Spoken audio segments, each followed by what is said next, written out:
Bueno, en el contexto en que estamos en el planeta, realmente estar en este oasis es vitalizante. Y quiero partir con una experiencia más bien sonora, pero que exige tener los sentidos como los necesitamos en medio del antropoceno. Así que vamos a tener unos 2 minutos de solo escuchar.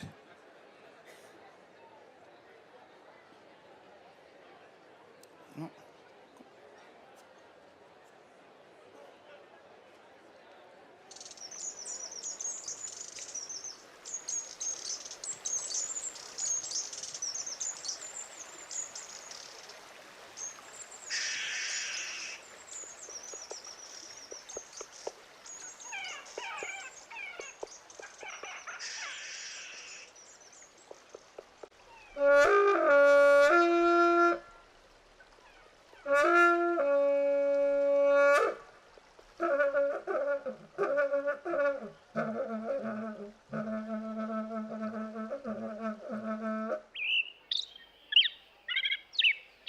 Los zorzales, bueno, yo lo creo porque lo he visto yo cuando era chica, porque eso me contaba mi hermano.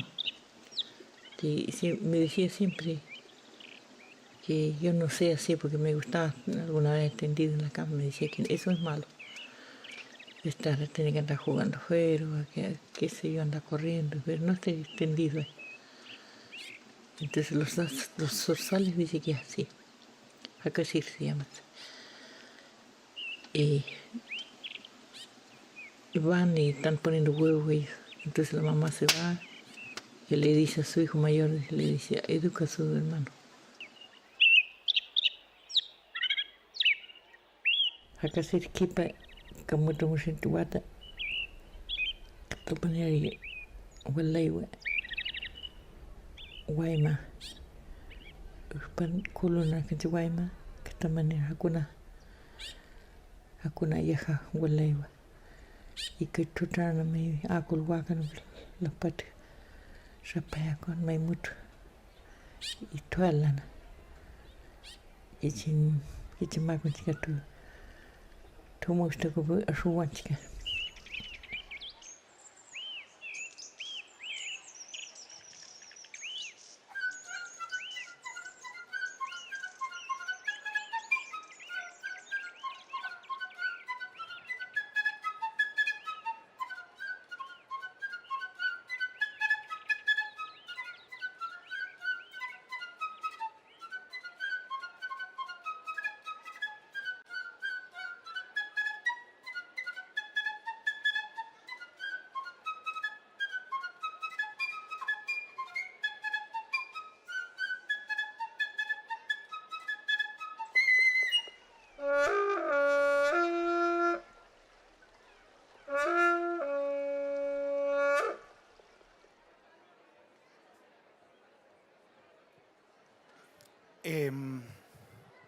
En medio del murmullo, el hermoso murmullo de acá del Festival Ladera Sur, pero también en medio de los murmullos de la ciudad, de las vías agitadas, creo que hay una salida en el antropoceno hacia la vida si hacemos el esfuerzo de escuchar.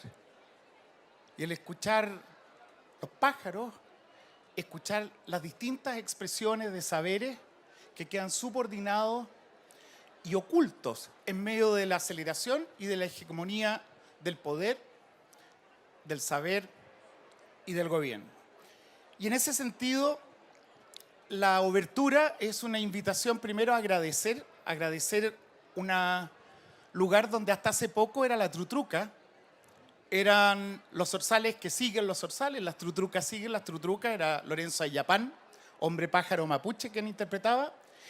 Y lo segundo, hacer una propuesta, que esa propuesta es asumir, defender y valorar la diversidad en sus diálogos y cohabitación interespecies e interculturales. Y ahí hay maestros presentes, pasados y futuros.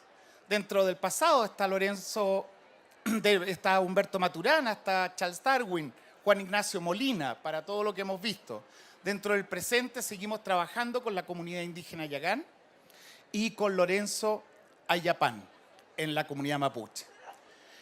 En ese sentido, con Francisca Mazardo hemos venido trabajando por unos 30 o 40 años, dependiendo cómo se cuente, y hace 25 años empezamos a trabajar en Cabo de Hornos con un registro, y en esta fotografía de abajo a la izquierda ven a Luis Gómez, actual presidente de la comunidad indígena Yagán, profesor de escuela, la señora Cristina Calderón, Lorenzo Ayapán, Úrsula Calderón. Cristina y Úrsula partieron en el transcurso de este trabajo, Steve McGee y Francisca Mazardo, para mostrar la fragilidad también de estos saberes.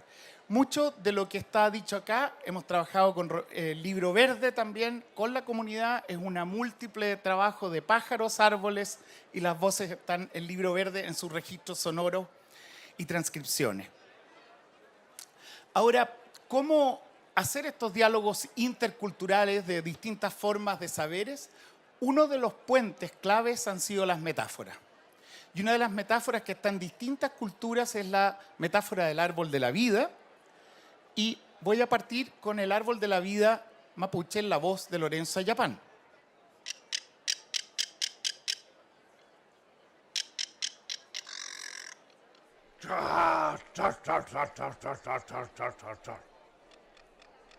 Leftaro fue el nombre mapudungún del gran estrategia mapuche, conocido como Lautaro, cuyo padre se llamaba Curuñamco, que significa águila negra. Así, la descendencia de la familia de este héroe, como la de muchas familias mapuche, está íntimamente ligada a las aves. Tachi Leftaro feita unehuita au café mapuche ngay. Kimnietui Lautaro uingen. Café tachi chao Curuñanku piñeque fui. Femngechi kom kepal la ku une nisol café inapalo puche inyameu tu kli la ku kepal.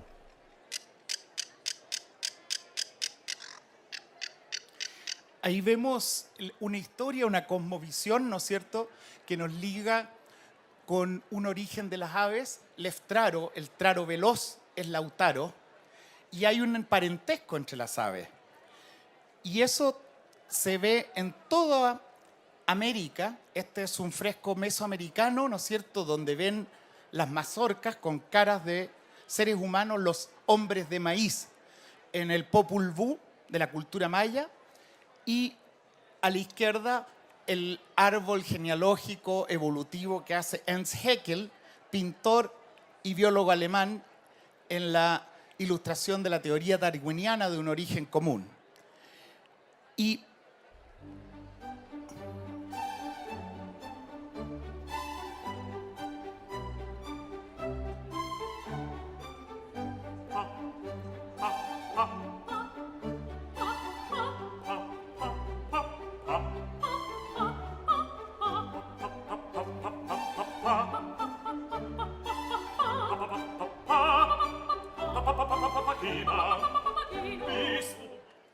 Y ahí Mozart, desde la modernidad, desde la cultura, también en una onomatopeya con los loros, las loras, los papagayos. La intención es mostrar la interculturalidad desde tradiciones que tienen implicaciones de una genealogía común entre los seres humanos y otros seres vivos, y que están en los pueblos originarios, pero también están en las cosmovisiones científicas y también en las raíces de la civilización occidental. Una interculturalidad donde todos somos pueblos originarios desde la tierra. Y esto que digo no es una propuesta abstracta, sino que en la mañana teníamos un diálogo en que recordaba que nos llamamos humanos. Y el término humano viene de la transición de los etruscos a los romanos cuando surge el latín, y el humus, que es tierra de hoja, la tierra más fértil, es de donde está el concepto que hay que cuidar, porque es desde ahí donde brotamos nosotros, los seres humanos. Entonces, en los términos humanos, mapuche, No hay identidad, pero hay convergencia, hay conciencia de esta pertenencia, de este origen común que está bajo 3 cosmovisiones muy arraigadas. Y una vez que entendemos esa cosmovisión, vienen unas implicaciones éticas. Bueno, si somos humanos, si somos humus, si somos tierra, si somos agua, entonces podemos decir que somos parientes evolutivos con las plantas, los árboles, los pájaros, y eso no es una abstracción de ninguna manera. Hoy día la genética nos habla de cuán similares son nuestros genomas, nuestras mitocondrias son las mismas, y ahí viene el término espíritu, respirar, respiramos del mismo modo al modo celular, y entonces son relaciones de sujeto a sujeto. Y ahí tenemos los loros de Papageno haciendo su vida, cuidando su nido, cuidando a sus crías, como nosotros, las seres humanas y humanos, cuidamos a las crías. Les hablaba de Julieta, mi sobrina, que está por ahí, y ella va creciendo también, cuidada en un nido. Bueno, esa es la analogía, ese es el parentesco. Y cuando pasamos de relación a sujeto, pasamos a relaciones de cohabitantes, no simples recursos naturales para ser usados o explotados. No son objetos de estudio, sino que sujetos cohabitantes. Sin embargo, todo lo que estamos diciendo, todo lo que estoy hablando pareciera un romanticismo, y está fuera de onda, porque estamos en una época en donde lo que prevalece es un necroceno. Más que antropoceno, es necroceno. Eso significa una era de la muerte, donde mientras estamos aquí se siguen quemando bosques en el norte del estado de Nueva York. Sigue una guerra con crímenes de guerra en el Medio Oriente, donde prevalece el capital, el valor del capital por sobre el valor de la vida. Tenemos una inversión axiológica, una inversión valórica. Y en ese sentido es la pregunta, bueno, ¿cómo surgimos desde este necroceno nuevamente hacia un bioceno, hacia una era de la vida? Y la propuesta es que hay que permitir regerminar las semillas de la cultura occidental, de las culturas orientales, de los pueblos originarios. No es solo que algunos tengan esa relación con la tierra, todos las tenemos, pero nos amputaron los brazos. ¿Cómo nos amputaron? Y ahí viene que parte del necroceno tiene que venir con un chauvinismo, y la primera dificultad que voy a revisar es la del chauvinismo, en que son humanos y especistas. El término chauvinismo viene acuñado en un teatro de variedades de Francia en el siglo XIX, donde 2 dramaturgos se burlan de ellos mismos, de la cultura francesa, la más chauvinista en cuanto a la caricatura mundial, y se ríen de Chauvin, ¿no es cierto? Nicolas Chauvin, un soldado francés napoleónico, que cuando Napoleón incluso ya ha muerto, ya ha fallecido, sigue siendo napoleónico como si existiera la República Napoleónica. Esa desubicación de sentirse mejor, superior a otros, la trivializan con esta obra La Cocarde Tricolor. Y hay una coincidencia muy dolorosa, muy trágica de nombre, para decir que esto del chauvinismo y Chauvin no es algo del pasado. La supremacía blanca, el racismo, el etnafobia están en vida, y nuestro departamento de filosofía en Texas participó en la parte de análisis valórico con un juicio y un proceso vinculado al crimen causado por un ex policía, Derek Chauvin, esta vez en Estados Unidos, quien fue, ¿no es cierto?, culpado del asesinato de George Floyd, a quien no dejó respirar, como decía, respirar espíritu el 25 de mayo. Sin embargo, es muy importante, y esto para lo que decía de escuchar, hacer este ejercicio de escuchar en medio del sonido, tener esa alerta, porque en medio del sonido lo que prevaleció cuando llega Chauvin a la estación policial y hace el reporte, dice: el hombre murió en el hospital después de un incidente médico durante una interacción policial. Y Floyd agregó Chauvin respecto a Floyd, que se resistió físicamente como una persona, un delincuente afroamericano que se resistió físicamente a los oficiales, y el reporte no mencionó nada de la restricción. Lo que Chauvin no consideró es que en una esquina estaba Darnella Fraser, Y Darnella Fraser capturó con su celular la escena en que ocurrió que realmente el policía le pone, ¿no es cierto?, la rodilla sobre el cuello y no deja respirar a Chauvin. Y entonces, al ver esto, el jefe de la oficina de policía abren un juicio y ponen en cuestión el reporte que había entregado el mismo Chauvin sobre el incidente. Pero la mayoría de los incidentes en la naturaleza y entre los seres humanos pasan anónimos, pasan piola, y Floyd habría sido considerado un delincuente más y Chauvin un héroe salvando la seguridad pública. Esto que pasa entre los seres humanos también pasa a través de las relaciones con las especies humanas y otras especies. Y así en Inglaterra, Richard Ryder en los 60 acuña este término del especismo. ¿Por qué maltratamos a otros animales? Y aquí Richard Ryder con un perro lo define a través de una analogía crítica al racismo, diciendo: el racismo y el especismo son dos formas de prejuicio que se basan en apariencias y juicios distorsionados, tal como Chauvin respecto a Floyd. ¿Y cuál es ese? Él ahí está en medio de algo que a mí me tocó como estudiante de medicina ver, no con perros, pero sí con gatos y sí con ratones de laboratorio, en que uno está tratando al otro como si fuera un objeto de estudio, no un ser vivo con intencionalidad, con conciencia, con formación de una familia, con un propósito en la vida. Y entonces dice, si una persona ve a otros seres humanos o especies como diferentes, entonces los consideran que están fuera de la comunidad, que merece una consideración moral. Los puedo tratar como se me plazca. Y eso significa que el especismo y el racismo ontológicamente subestiman las grandes similitudes que tenemos entre el discriminador y los discriminados. George Floyd y Chauvin pertenecen a la misma especie humana. Una se mata al otro subestimando, pensando que solo los blancos merecen justicia y merecen existencia. Aquí los perros eran sacrificados, vivisectados en los tiempos de los 60 y Richard Ryder es heredero de todo el movimiento de mujeres que en el siglo XVIII fueron las mujeres las que empezaron los movimientos de animal rights y movimientos animales. Y entonces ambas formas de prejuicio expresan un desprecio egoísta por los intereses de los demás. El interés personal por sobre el interés público. Y eso es lo que prevalece hoy día.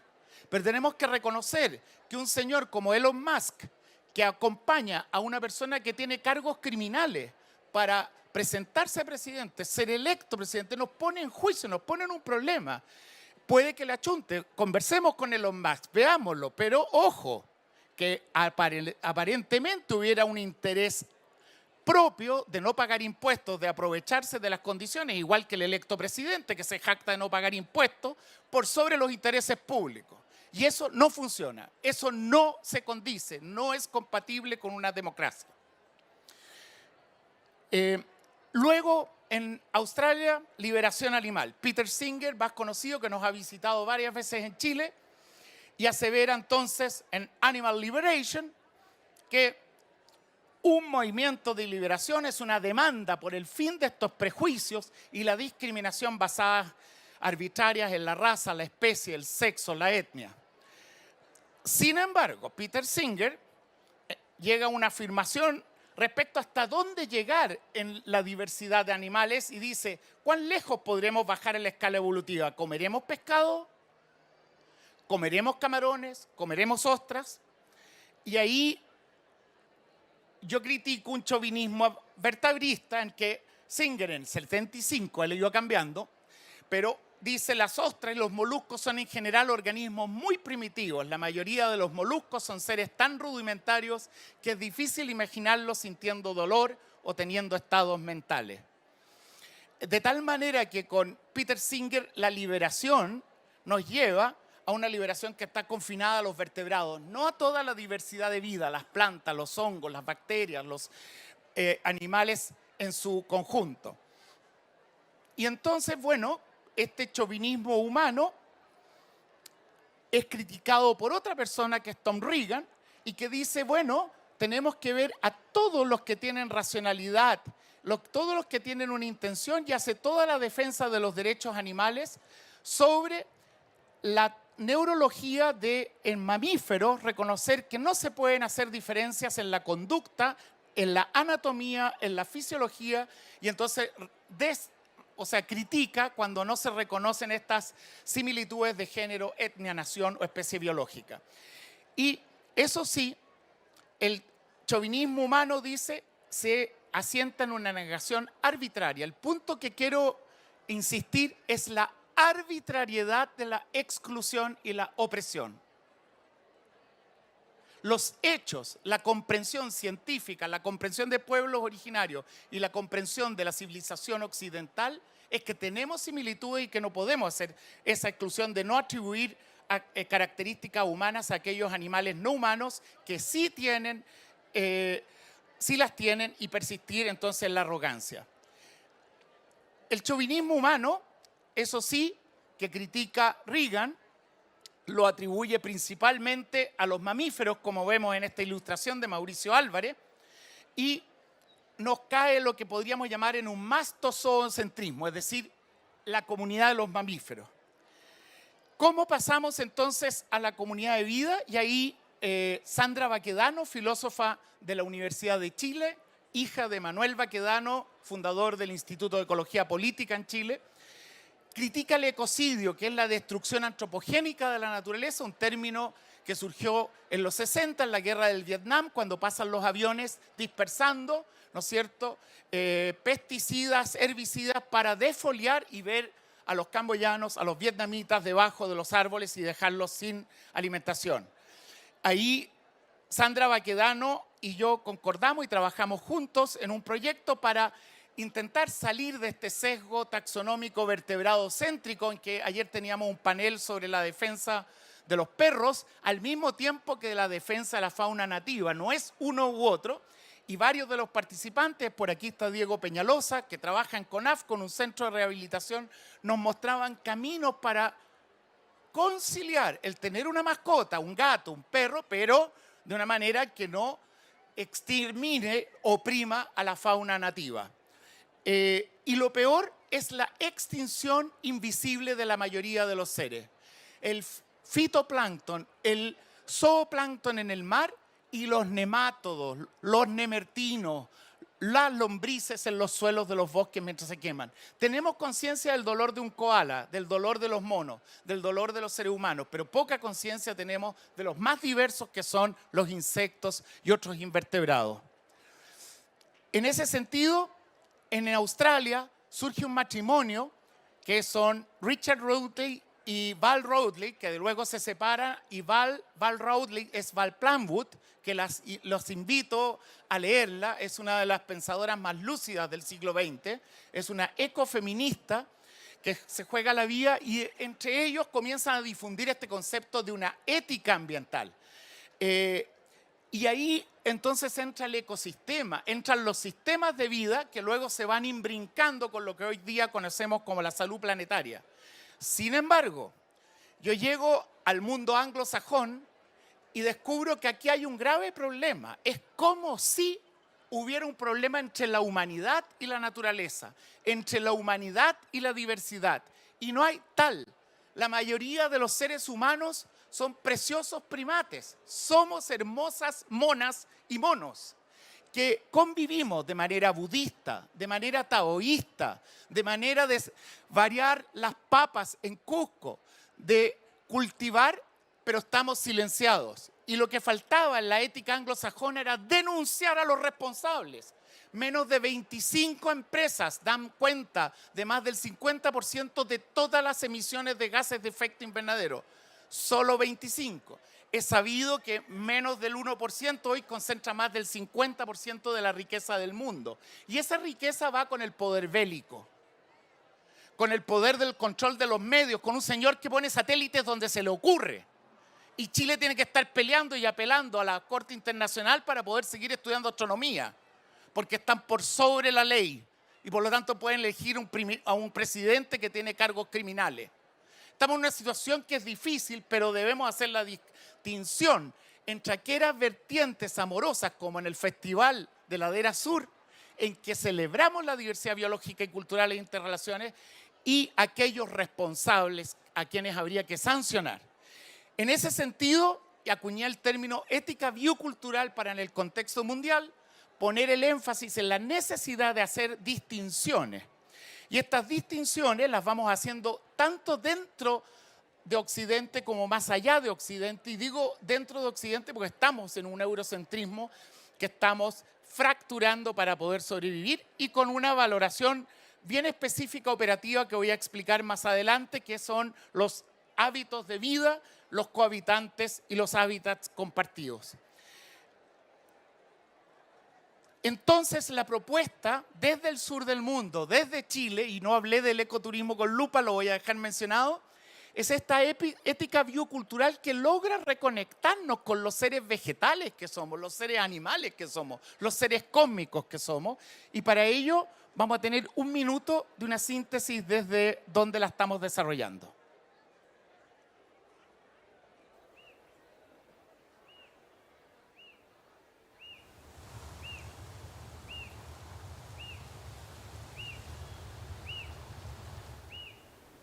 La piedra angular, el concepto central del Parque Omora, es el de ser cohabitantes. Cohabitantes significa compartir un hábitat. Aquí estamos en los bosques más australes del mundo, donde un líquen como barbita de viejo, como esta costra blanca, sobre este tronco, van generando el suelo que permite que crezcan estos árboles, que nos regula los flujos hídricos, nos da aire, y nosotros al comprender eso, asumimos también una responsabilidad ética del cuidado en que queremos que le vaya bien a los árboles y nos va a ir bien a nosotros. Hoy día hablamos de una salud, ¿no es cierto? La salud de los árboles, del ecosistema, la salud de la sociedad humana. Ese sentido de cohabitar, si queremos decirlo más claramente, en una democracia de especies, donde hay un derecho a vivir de los árboles, los líquenes, los pájaros y los seres humanos, conlleva al final un bienestar material y un bienestar espiritual. Espíritu significa respirar y así respiramos en conjunto, cohabitando. Esto no es abstracto, sino que esto es muy concreto.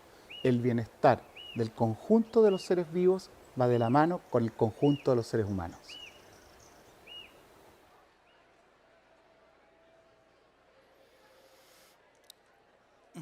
Gracias. Le aprovecho de agradecer a Yamil Hussein, un audiovisualista que está por ahí en la platea, quien hizo este video y nos permite traer este mensaje. Quedan dos momentos y voy a ir un poquito más rápido, que es cómo operacionalizamos esto. Entonces, el concepto de cohabitante con hábitos de vida, una ética en movimiento. La ética es sabiduría práctica, no es teoría, es praxis, es como la música. No es estudiar cómo lo hacen los músicos, sino que es tocar. Y en hábitats compartidos. Así tenemos cohabitantes con hábitos de vida en hábitats compartidos y estos tenemos dimensiones biofísicas, el agua, el carbono, tenemos lenguaje, humanos, mapuche, y tenemos instituciones, como esta institución, convocación de un festival de Ladera Sur, o mi institución, la Universidad de Magallanes. Y construimos escuelas y construimos constituciones desde distintas cosmovisiones de pueblos originarios, desde saberes subalternos en Occidente también. Personas que dieron la vida por lo que estoy diciendo y lo dijeron más hermosamente y más dramáticamente, como Giordano Bruno en su momento, que se sacrifica en la hoguera, o Spinoza, que hacía una ética panteísta, o como Berta Cáceres, que da su vida por la vida de los ríos. Y esto también lo afirman las ciencias. Entonces, la primera H es la de los cohabitantes. Y este cohabitante yo lo acuñé en analogía con el término compañera-compañero. Compañera-compañera significa cum panis, compartir el pan. Si hay poquito pan, lo compartimos, no me lo como todo. Si no, significa que no somos compañeros.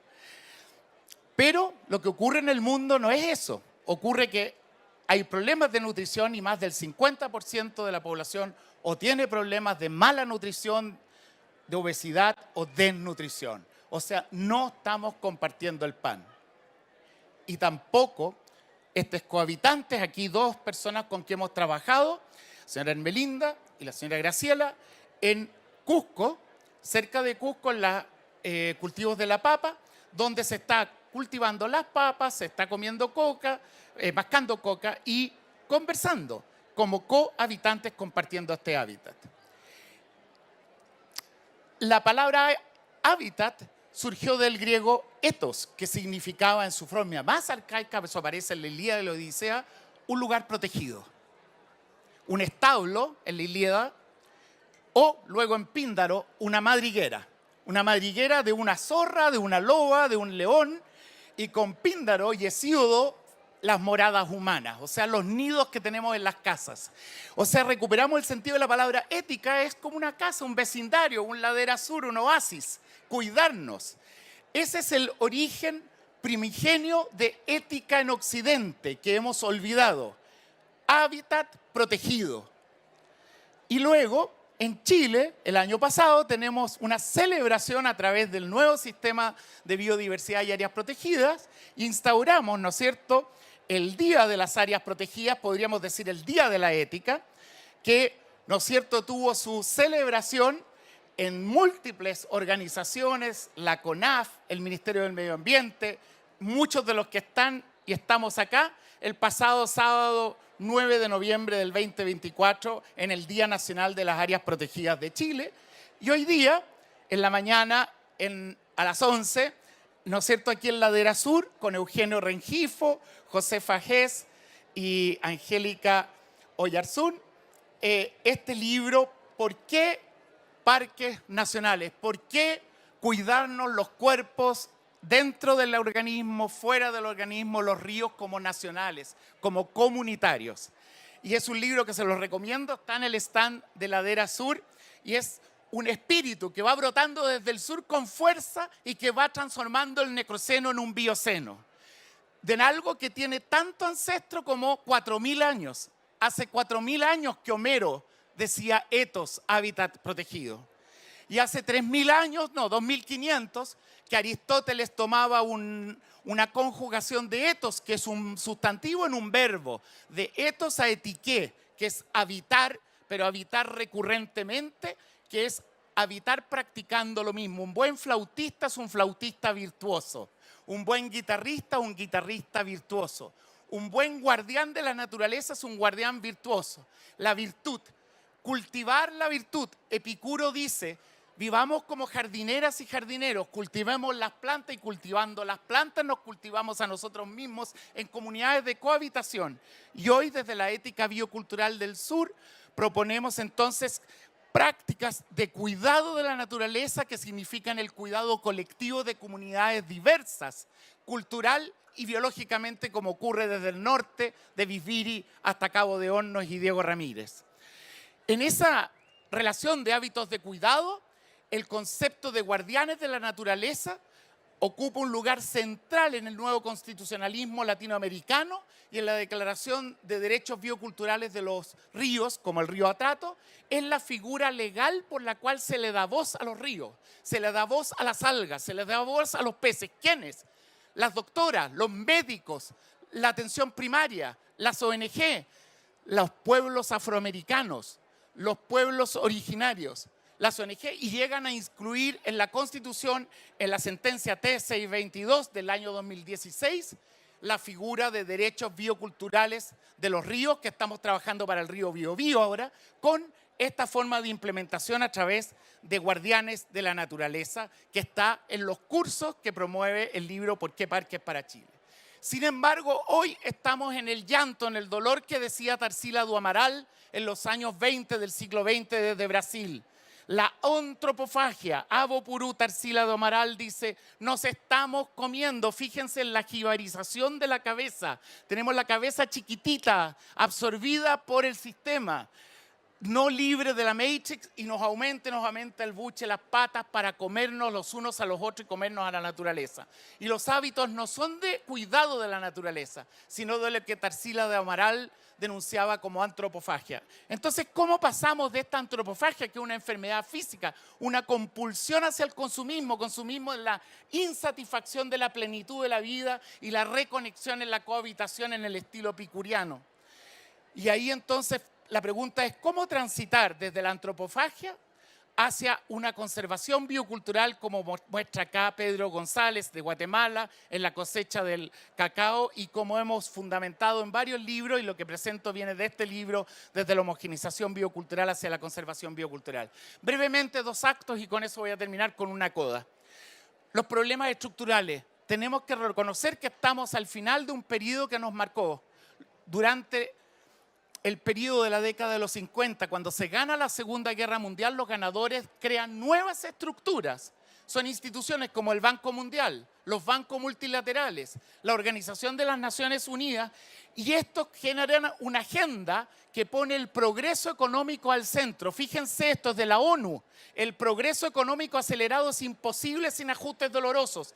Las filosofías, digamos, los saberes ancestrales deben ser erradicados, prohibidos. Nosotros vivimos un periodo, a mí me tomaron una vez detenido por andar con un charango en el barroco andino en el año 81, donde la sabiduría eran amenazas a esto. Deben desintegrarse los lazos de casta, credo, raza. Muy pocas comunidades están dispuestas a pagar el precio del progreso económico. Es decir, no es que la naturaleza humana quiera el mejor auto, no es que la naturaleza humana sea egoísta.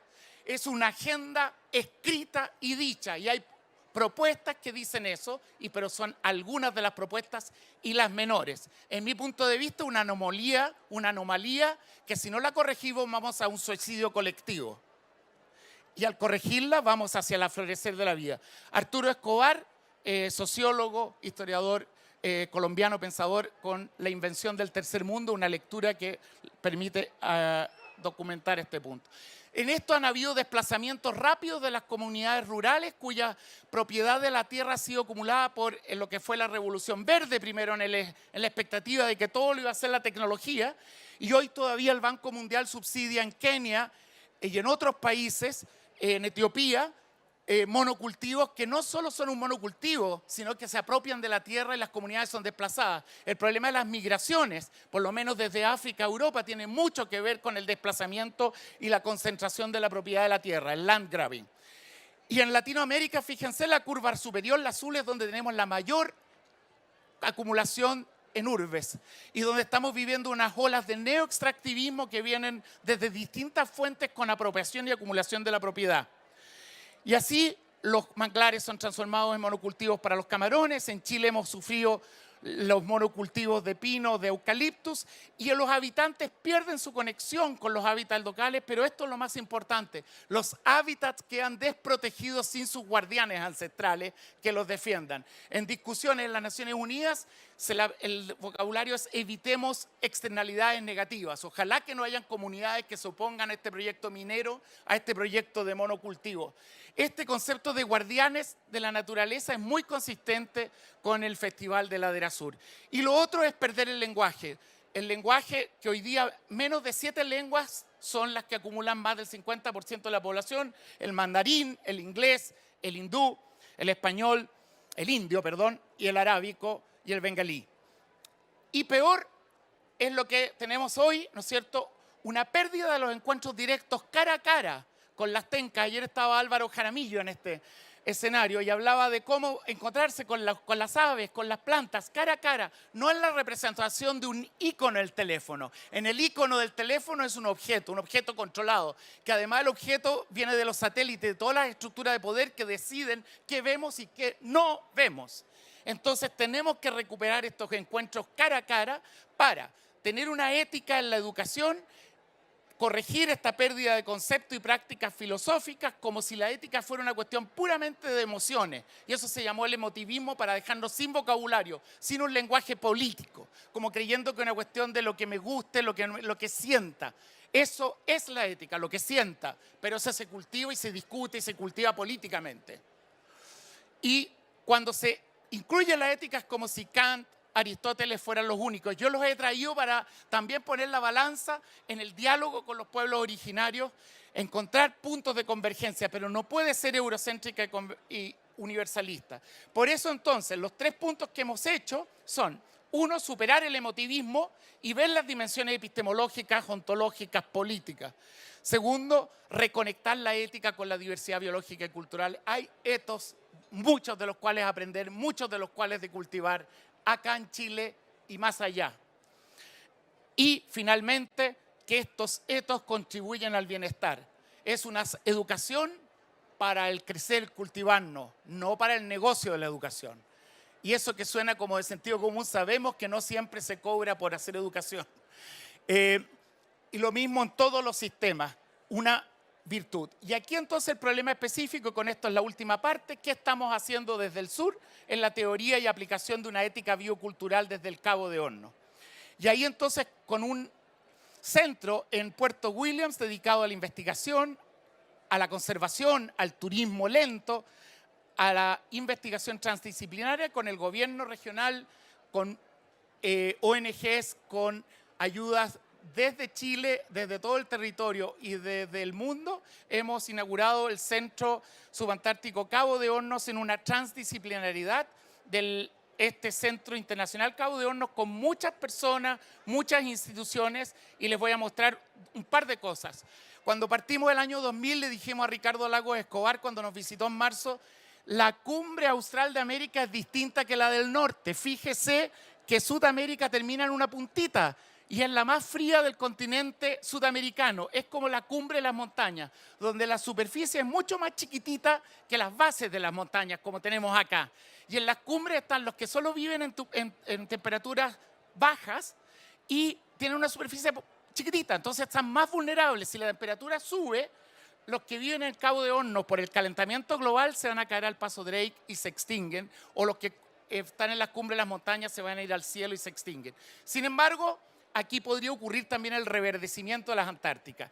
En esta diferencia de complementariedad entre el sur y el norte le dijimos: necesitamos poner una lupa, y tan importante como los telescopios en Atacama para mirar el espacio exterior, es la lupa para mirar el espacio interior, las cosmovisiones, y desde Sudamérica el cambio climático global. Por eso acuñamos el concepto de centinelas del cambio climático y ojalá poder reorientarlo en una estructura global donde tenemos la localidad en estos 25 millones de áreas protegidas marinas y terrestres, trabajando en una red de instituciones a través del país y conectados por fibra óptica con el mundo.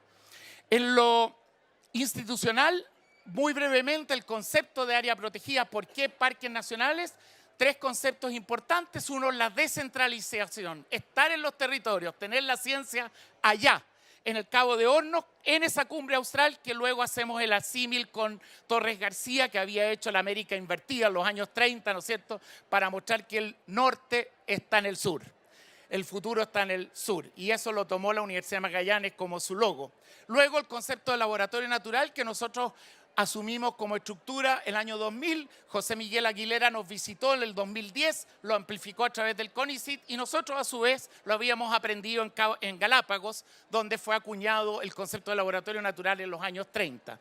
Y lo más importante de todo, encontrar una red mundial que en el SWAP tenemos un gran desafío, que son las reservas de la biosfera. La reserva de la biosfera es una figura en que la conservación debe ser social, económica y ambiental.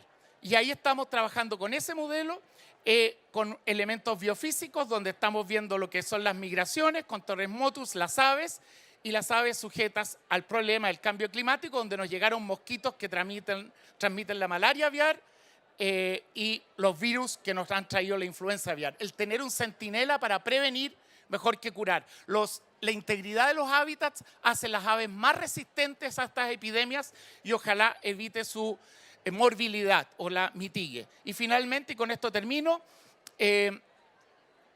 una investigación en educación. La educación formal es un problema habitualmente porque se disocia de lo que es la diversidad biológica y cultural habitualmente. Esto es en Cuenca, Ecuador. una fotografía en 360 grados, al lado izquierdo lo que ocurre fuera de la ventana, donde están las madres aymaras y quichuas, el floripondi dentro de la escuela, solo el español, la historia española y el Pato Donald y su familia. Insisto, no hay ningún problema con el Pato Donald y su familia. El problema es cuando solo se enseña la McDonaldización, solo se enseña español e inglés y no se enseñan las lenguas vernáculas y la diversidad biológica vernácula. Y eso es lo que estamos trabajando.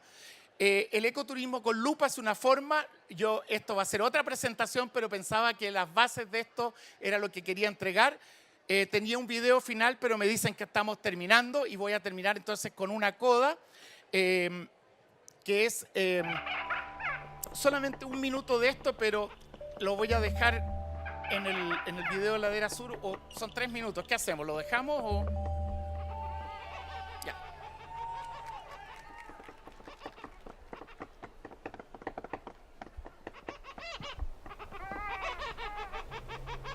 Que ya que Chishiaki, que Juan Calderón, que Chimin Chishiaki, y Pajal Canchahan, pero llaman a Tracantan, Pau Espij, Espan Kamalana, Guaymaki, Asquipanska Kit Kurtuku, pero un Kit Kamala Gargilaki, Kanchakisca Guaymaki, Malaman, Ichka Tukupi, Ikatagakit.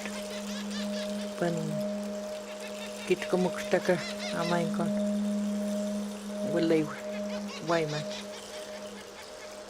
Y que bueno, que Kakun está acá, Kipa Kiska, a Maimac, Kamatra Kiti, Kaku Wagata Kiska, que tu Wachtak, y que te Kamakurupi que no kipi, y que te Pijanarlo, Kampipi, Kipi.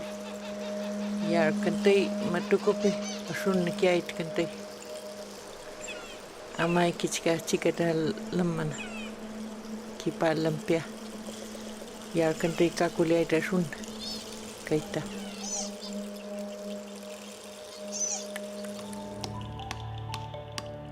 Cuando yo era niño veía mucho trabajar al abuelo Felipe y de ahí aprendí yo.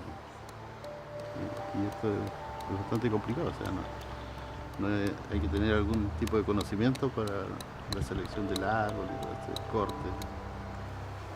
Porque la idea es no matar el árbol. Cuando uno saca para el porte que quiere hacer la canoa. Yo por lo menos quiero hacer una chica.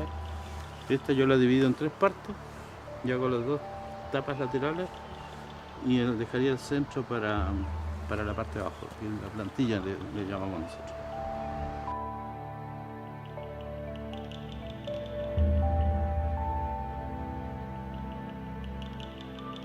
Al integrar el lenguaje y las leyendas y los saberes ancestrales de este pueblo nómade y canoero originario del Cabo de Hornos, con los conocimientos científicos, los investigadores del Parque Omora persiguen abrir nuevas aristas en la ciencia moderna, una mirada que denominan la ética biocultural.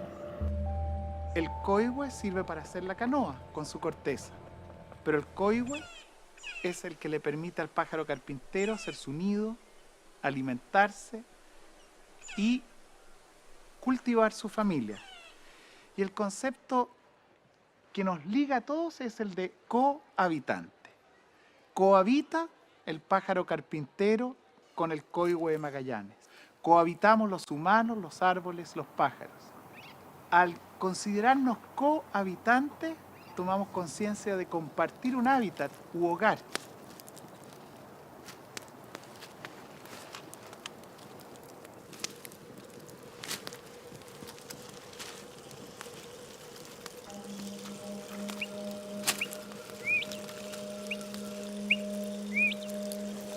Haspul pih kemanera kemanat ya honcho malata ke wimanat hausun mai kudan kan japa pon pih ula fasun anak cipih tulis sapana ke panahan tasata palaha i ke jai mai kudan wamutan ke wamutan mai kudan hai hip ponuti ala kan banta wanaki usun kutan y la famola o palaja o tasata y que te pone y que te buena que te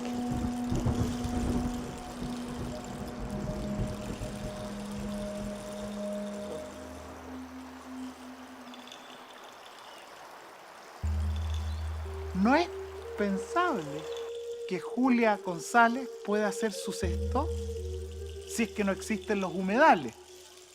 No es pensable que conservemos los humedales si no los conocemos, si no los comprendemos, si no los conservamos. El conservar los humedales es la condición de posibilidad para que pueda habitar la becasina y muchos de estos pajaritos que escuchamos ahora. Lo mismo, el bosque es la condición de posibilidad para construir las canoas. Entonces se juntan los saberes y se juntan las dimensiones de la vida.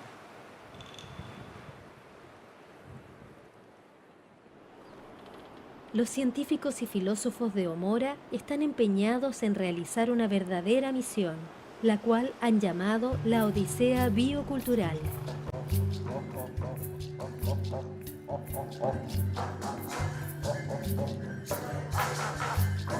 La naturaleza tiene su ritmo, desde la mañana al mediodía, al atardecer. Las estaciones tienen su ritmo, y ese ritmo hay que escucharlo y hay que respetarlo.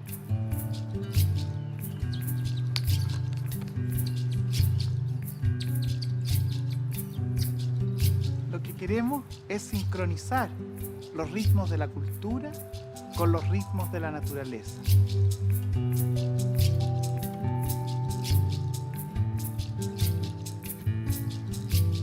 Afinar los ritmos del mundo biológico y del mundo cultural es la Odisea Biocultural.